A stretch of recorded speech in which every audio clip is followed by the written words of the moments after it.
अगर आज पूरी दुनिया को बेसब्री से इंतज़ार है तो बस एक चीज़ का, और वो है कोरोना वायरस वैक्सीन। दुनिया के वैज्ञानिक वैक्सीन बनाने में जुटे हुए हैं। कई तरीके के प्रयोग जारी हैं। सभी लोग ये चाहते हैं कि वैक्सीन जल्द से जल्द आए ताकि ज़िंदगी फिर से पटरी पर लौट सके। लेकिन अब एक बड़ा सवाल ये खड़ा हो रहा है कि अगर वैक्सीन न बन सकी तो क्या होगा।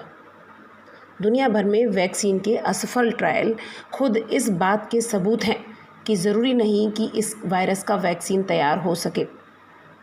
सोचिए, अगर कोरोना वायरस को ख़त्म करने वाली वैक्सीन कभी बन ही नहीं पाए या वैक्सीन बनने में इतना समय लग जाए कि बहुत देर हो जाए तो क्या होगा। लंदन के इंपीरियल कॉलेज के प्रोफेसर और ग्लोबल हेल्थ एक्सपर्ट डेविड नबेरो का ऐसा कहना है। उनका कहना है कि क्या यह संभव है कि इस वायरस का वैक्सीन बन जाए। नबेरो ने कहा, दुनिया भर में कई ऐसे वायरस हैं जिनकी आज तक कोई वैक्सीन नहीं बन सकी। वैक्सीन को लेकर यह पूर्वानुमान नहीं लगाया जा सकता है कि वो कब तक बनेगी, और अगर बनेगी भी तो क्या सुरक्षा के सभी परीक्षणों पर खरी उतरेगी। एक्सपर्ट्स का कहना है कि जब तक कोविड-19 का कोई इलाज सामने नहीं आ जाता या वैज्ञानिक इसकी वैक्सीन नहीं खोज लेते, तब तक हमें इसके साथ जीने का तरीका सीख लेना चाहिए। उन्होंने कहा, कोरोना के बाद दुनिया भर में लॉकडाउन की पाबंदियों को धीरे धीरे हटाना चाहिए। ऐसी परिस्थितियों में टेस्टिंग या शारीरिक जांच कुछ समय के लिए हमारे जीवन का अहम हिस्सा बन जाएंगे।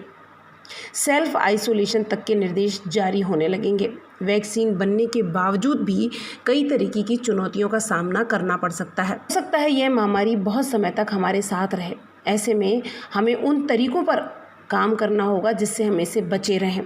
National institute of allergy and infectious disease के डायरेक्टर डॉक्टर एंथनी फॉसी समेत दुनिया भर के वैज्ञानिकों का यह दावा है कि जल्द से जल्द वे इसका वैक्सीन बना लेंगे। लेकिन हमें उस प्लान पर भी काम करना चाहिए कि अगर वैक्सीन नहीं बना तो इससे कैसे बचा जा सकता है। National school of tropical medicine के डॉक्टर पीटर का कहना है, ऐसा बिल्कुल नहीं है कि कोरोना वायरस की वैक्सीन बन ही नहीं सकती, लेकिन इसे बनाना किसी बड़ी उपलब्धि से कम नहीं होगा। डॉक्टर पीटर हॉर्ट्स का कहना है कि कोरोना वैक्सीन न बनने की स्थिति में हमारे पास प्लान बी का होना बहुत ज़रूरी है।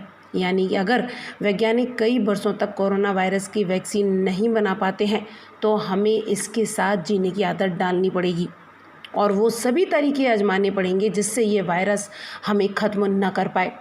पीडियाट्रिशियन एंड इन्फेक्शियस डिजीज़ के स्पेशलिस्ट पॉल ऑफिट का कहना है कि HIV एड्स का फ्रेमवर्क बताता है कि एक गंभीर बीमारी के रहते हुए भी इंसान जी सकता है। HIV में प्रोफिलैक्सिस या प्रेप जैसे रोज़ाना ली जाने वाली निवारक गोलियां पहले भी इंसान को बीमारी के जोखिमों से बचा चुकी हैं। वैज्ञानिकों ने अब तक anti Ebola drug remdesivir, blood plasma treatment से लेकर हाइड्रोक्लोरोक्विन पर प्रयोग किए हैं। नॉटिंगम यूनिवर्सिटी के प्रोफेसर कीथ का कहना है, कोविड-19 के लिए अब तक जिन भी दवाइयों का परीक्षण हुआ है वे सभी बेस्ट हैं। प्रोफेसर कीथ के मुताबिक इस बीमारी को ख़त्म करने के लिए हमें बड़े पैमाने पर रैंडम कंट्रोल ट्रायल करने होंगे